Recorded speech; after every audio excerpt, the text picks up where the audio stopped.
and welcome for this new ASMR chess video. Today I have for you two very interesting positions that I would like to show you. Starting with this one, where white is trying to checkmate in 8 moves black.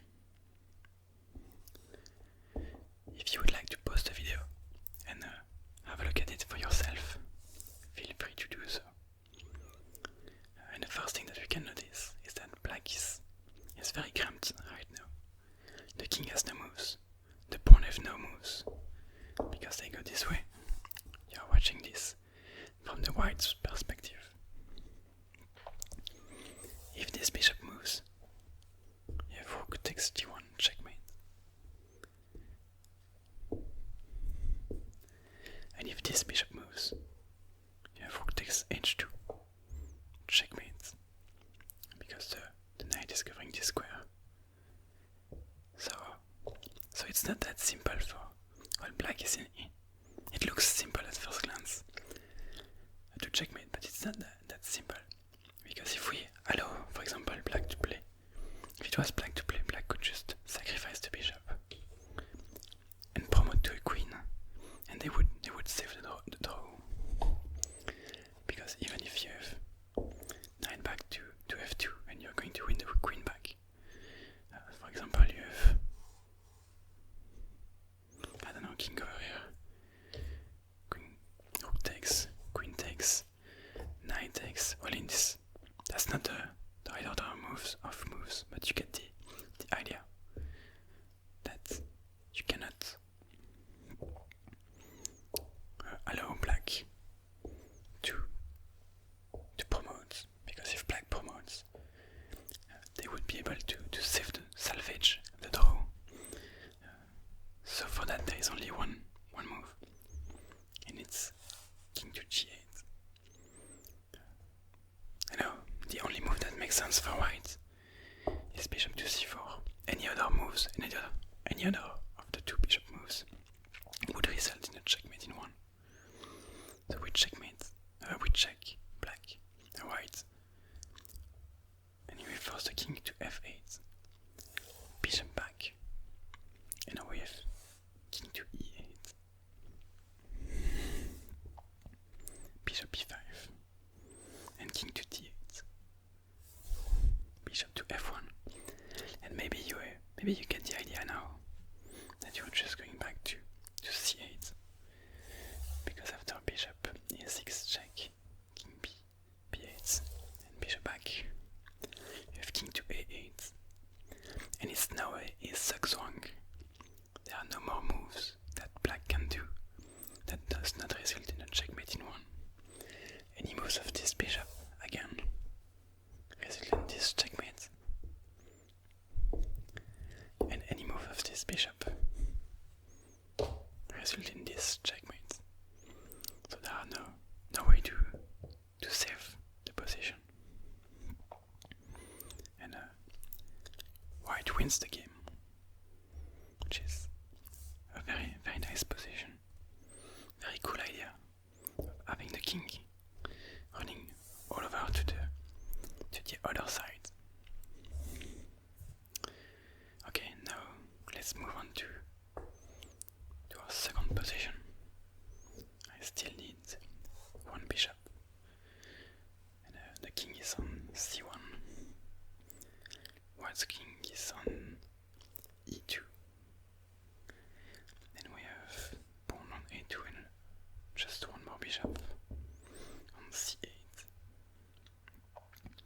Again, it's white to play and win, and there is only one winning move. I'll let you pause the video again if you want to search for it. A7 does not work because of d4, and the bishop is controlling the long diagonal and controlling the promotion square. So in this instance, it's an easy draw. There are 2 pawns for black, but you will be able to stop them easily with white, but there is no way to make progress either with the white pieces. So this would be a draw because of this d4 move. So a6 does not work. Next thing that comes to mind is bishop to b7 to block this. But here there is a3, and if a7, a2, a8 equals queen, there is king to b1. And surprisingly, there is no way for white to check the king and to prevent this pawn from promoting on the next move, because this bishop is in the way. White would really like to play queen b8 or queen b7, but this bishop is really standing in the way. So if you were to try anything, for example, probably more something like this, you can just promote to a queen, and this is going to end up in a draw, because there is no way to checkmate with just one bishop. There is not enough material to checkmate, so this would result in a draw. So let me put the pieces back. So a7 does not work, and bishop b7 does not work either.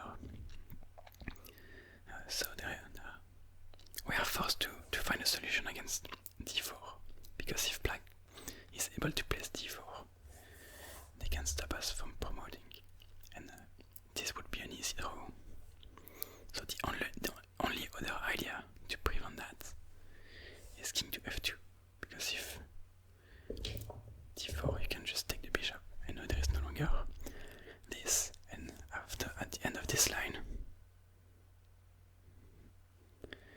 you would just have, for example, this bishop check, and you would be one bishop up, so that does not work. So after king to f2, there are two moves possible. There are bishop to h1 that we will see, but first let's look at bishop to e4. On bishop to e4 you have king to e3, and that's a big problem, because if you play d4 immediately, you take the bishop, and you're going to win this easily, so you cannot play d4. But if you play bishop h1 or g2, there is king to d4, and the king comes and fixes the pawn on d5, because the pawn can no longer advance, because the king is standing in his way, and this pawn is going to promote. This king is here, sorry about that, but this pawn is going to promote. There is no longer any way for black to stop the promotion. So when we were back in this position, the only move for white, the only testing move for black, is bishop back to h1, after which you have king to g1, and whether you go to either of these two squares does not matter. It's going to transpose into the same line, because you have bishop to g4. Again, if you take this bishop, you have a7, and if you push d4, the bishop is no longer on this diagonal, so you can just queen and win the game. So you cannot take this bishop. The king controls these two squares, so you only have one move. Bishop to e4. Now you have bishop to f5. Again, for the same reason, you cannot take this bishop. So the bishop is forced to the only squares where it does not get taken yet. And we have king to f2, bishop to h1, and here is the brilliant move from this study, from this endgame composition. I can pause the video and try to find it if you want. It's not so simple, because it's bishop to e4. You're basically forced as white to take it, because if you don't take it and you try something else, you're just going to lose this, and then white is going to promote and have the extra bishop. So there are no no choice but to accept this bishop sacrifice. But now we have king to e3, and this looks a lot like one position that we saw in the beginning of this position, where there was an extra bishop on c8. Because if you have d4, king takes, and you're going to go and promote, and if you have bishop g2 for example, you have d4, king d4, and you fix the pawn on the d5 square, and you're going to be able to go and promote your pawn over here.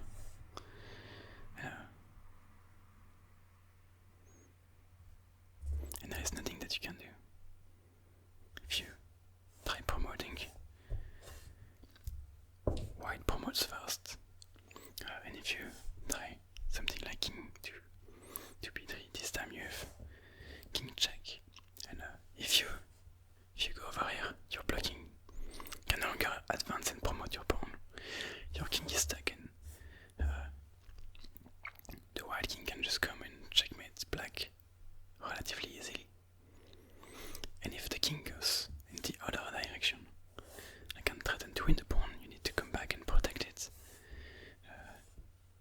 And again, if in this position you can try to hang on to the pawn by going king to a1. But this is an easy win for black, for white, sorry.